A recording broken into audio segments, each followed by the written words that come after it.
Naam, hujambo mtazamaji wa Mbuyuni TV, karibu sana katika mkusanyiko wa habari na matukio, ambapo tunakuwa na habari tatu za nguvu kwa siku hii ya leo. Ikiwa kama ilivyo ada, tunakuwa na habari tano. Leo tutakuwa na habari tatu tu za nguvu kabisa ambazo zimegonga vichwa kwa kutwa nzima hii leo. Kwa niaba ya wale wote ambao tukwenda kuwasikia katika taarifa hii ya habari, mimi naitwa Fred Mkumare na hii ni Mbuyuni TV. Tafadhali tuambie sote mwanzo mpaka tamati. Maoni yako muhimu kabisa tuandikia hapo kwenye comment.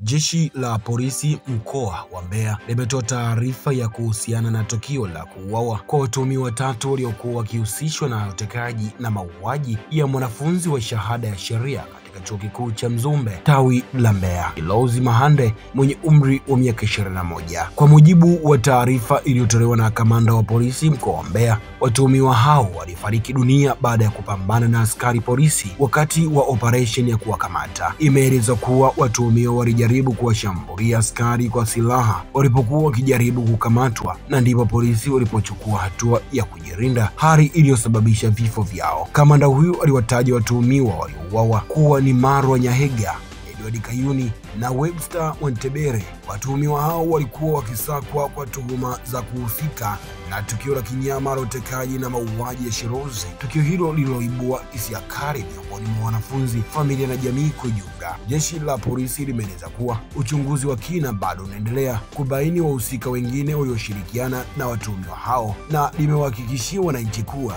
itaendelea kuchukua hatua madhubuti ili vitendo vya uhalifu kuvikomesha. Aidha, jeshi hilo limewataka wananchi kushirikiana na vyombo vya usalama kwa kutoa taarifa zitakazosaidia kukomesha matukio ya uhalifu, huku likisisitiza kuwa halitasita kuchukua hatua kali kwa mujibu wa sheria dhidi ya uhalifu.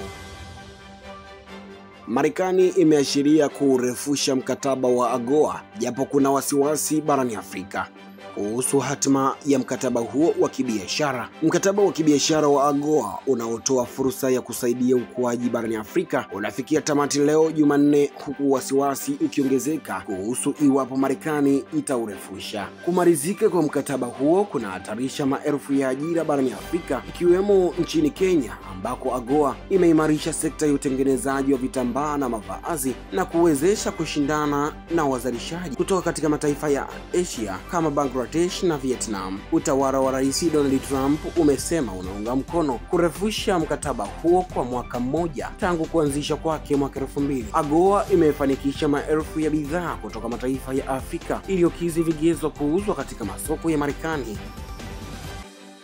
Joseph Kabila, rais wa zamani wa Jamhuri ya Kidemokrasia ya Kongo kuanzia mwaka 2021 hadi mwaka 2019, ameshtakiwa kwa uhalifu wa kivita, mauaji, ubakaji na uhaini kutokana na madai ya kuhusika na kundi la waasi la M23 linalodaiwa kuungwa mkono na Rwanda. Waendesha mashtaka wametaka ahukumiwe adhabu ya kifo, kifungo cha miaka 20 kwa kufumbia macho uhalifu na miaka 15 kwa kula njama na uhalifu.